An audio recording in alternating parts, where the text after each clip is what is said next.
Happy Saturday, guys. There's a few things that have been popping up again and again during the last 2 months, so I just wanted to share them with you and see if it resonates. And if any of these do, I have resources for all of these things. One of the biggest things that have been happening, in fact, this is not just in the last couple of months, it's actually been happening since I've been doing this since 2019. Most people come to me saying, I just need more leads. And they would have been focusing on things like lead magnets, building elaborate funnels, lead lists, lead forms, all kinds of different ways of getting people to opt in, okay? And they think they need more, okay? It's not you don't need more, it's just that what actually happens is consider how you buy things, okay? This is the same for every niche. Only 2 to 3% of people are ready to buy at any one time. Okay, that's always been a standard. And you've got to remember those people, they're usually not the ones that are actually downloading a freebie, to be honest. So while you're chasing more leads, while you're bringing more leads with your freebies and stuff, which is good, you also want to bear in mind that 97 to 98% of people also going to need nurturing, okay? So you need to get good content out in front of them so that when they are ready to buy later, they just know it's you who they're going to get it from, because they're going to spend the money anyway. So you just got to remember that. And I also always think that if you're good at what you do, it's almost your responsibility to keep in front of these people, because if you don't, they're going to go to someone else, and that someone else might not be as good as you, or very likely in this day and age, that somebody else won't even know what they're doing. And those poor people who may have got your lead magnet or come to your funnel in the first place and have been inspired by your advertising and marketing, if you've disappeared and they've got the idea that they want it, they'll go looking for you. And if they don't find you, they'll go and spend money on something that is not as good as you've got. So I always think it's kind of our responsibility as good service providers to make sure we stay in front of people. Just think about Coca-Cola. You'd find them anywhere because they make sure that they're everywhere. Now, something else that came to mind as I was talking about that is when someone does download your freebie, it doesn't mean to say that they're ready. It usually means that there's something of interest there, but a lot of people, I don't know if you do this, they see something and they go, that might be useful for later. So basically they're gathering information. We are information gatherers. And basically it just means that they're still figuring things out, and it looks like it could be something useful. So they're looking at options. They are deciding, what is going to be the right thing for them. They're still deciding, is this even for me? Is this going to work for me?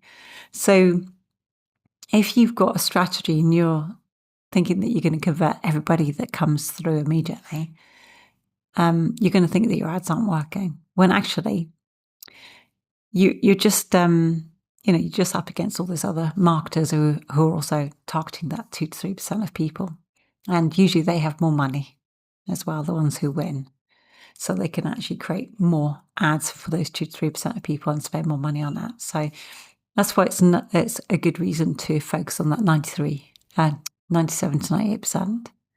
And that's why we create the ecosystem. This is what our ecosystem is all about, is about making sure that those people are nurtured in a way that you answer all their objections and you cater to their adoption decisions, because people have different ways of looking at things. Sometimes people can see that it works and they just think that they can't do it. Have you ever felt like that, where you've seen something and you've gone, oh, that's amazing, but I would never be able to do that? And that's just one example of an adoption decision. There's a whole list of those. If you want that list, just give me a shout. I can give that over to you, and you can use those as filters for your content. But I wanted to broach upon the subject of warm audience, and a lot of people I've noticed don't actually understand how to utilize their warm audiences they're building. So they have all these top of funnel leads, and they have lead lists and email lists and funnels, and they don't know how to retarget those people. They don't know how to use content to retarget the right people. They feel like they just need to keep selling. And if you keep selling, then you run out of what's called pipeline equity. You run out of goodwill. And it's very likely that people will just see your ad and won't even pay attention to it or even block you. Okay, so this is why the ecosystem is extremely important right now for marketing, because everybody who's watched your video, they do get saved to a list. And can you imagine if you could use a way of almost like having your own little TV show where you're being helpful rather than selling, and you just keep popping up in the feed, and it helps them to realize that you know what you're talking about, you're an authority in what it is you do, and your experience in what you do. And imagine if you could keep showing those people who are thinking about buying what you've got, and then them, when it's time, know where to go. Because that's another thing. It's like we've had some people come to us in the past where they've paid a lot for nurture content, but they had no call to action or no clear way of contacting the person who's doing all the videos, which might seem obvious, but sometimes, it just gets forgotten, especially on social media. So people who've engaged with your posts and clicked on your ads or visited your page, you want to make sure that they know how to reach you and that you always have like a way of showing goodwill, authority, and your experience, okay? So that's somewhere I'm noticing a lot of people are dropping the ball as well. And through no fault of their own, because they're trying not to sell. What was the other thing? There's a lot of people who are feeling a little bit down because they're seeing that people are watching the content, but they're never liking or commenting or sending any messages. But Laurel always likens this to the lurkers. They're your best clients. And there are so many niches. I was talking to someone about this yesterday, actually, where people don't want to comment or like because they feel that other people are going to judge them. Because, on social media, people can see if you've liked or commented on something. And it's usually in very kind of guarded environments where everyone's in like groups or following one guru, let's say, where people will feel comfortable commenting. And it's usually because everybody else is commenting too. And usually because it's acceptable, let's say. These days, it's less acceptable to be commenting on something that no one else is commenting on. A lot of people are very, very wary. They've been burnt so many times in the last, I'm going to say 7-8 years. So even sending somebody a message who seems like they're just a normal person, that can be frightening within itself. So, if people are not liking or commenting or messaging you right now, it doesn't mean to say that they don't want what you've got. It means that they're keeping an eye on you. Let's say they're analysing what you've got just to make sure they're making the right decision. And that's not about you. That's more about them. Okay. They're watching how you think. They are watching how you're explaining things. They're basically deciding if they can trust you, and not only just trust you, but if they understand what it is that you do. Because that can be quite hard to actually explain in some people's services, actually being able to get across, what's this going to be like for them. So that's something else that was really important. But this is why we use the conveyor belt.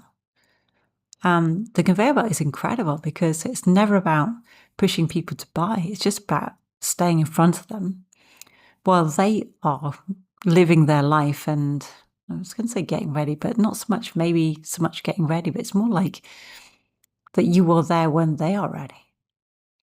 So, the conveyor belt makes sure that any leads that come through, instead of just disappearing again after the first interaction or the second, you keep showing up in their feed with helpful, relevant content. And you'll find when the time is right, they would have already made that decision to come and speak to you without you even having to sell to them. And these are the best types of transactions I've ever come across. And I don't mean transaction in money. I mean as in actual personality transactions. The people I meet who come to me, it always just feels really natural. It's like being back at home on the islands. People come to you because they know you've got what they need and they already trust you. People know you already. It's so, I don't know, it's so natural. It's just brilliant. That's why I love this system. Now, if anybody's out there and they want some help with getting their set up, but they don't want to pay for full ads management right now, we do have this that we set up for people. And it's just a 30-day accelerator. And we try to put everybody on at the beginning of the month. So it's almost the start of the month. So if you wanted to start getting your ad set up and you wanted somebody to actually make sure it was done properly and stick with you for 30 days, and we'd set it all up for you and make sure you had everything you need to continue with that, give me a shout, because Dan and I have actually organised ourselves in a way that we could take on several people at the same time. So you're all working together. We could do little group coaching calls as well. So it's it helps because you're all in the same, doing things at the same time. So people ask questions and you go, oh yeah, that's relevant. I was about to get that to that too, which really makes a lovely experience for everybody. So that's it for a Saturday, actually. So cheerio, have a lovely weekend.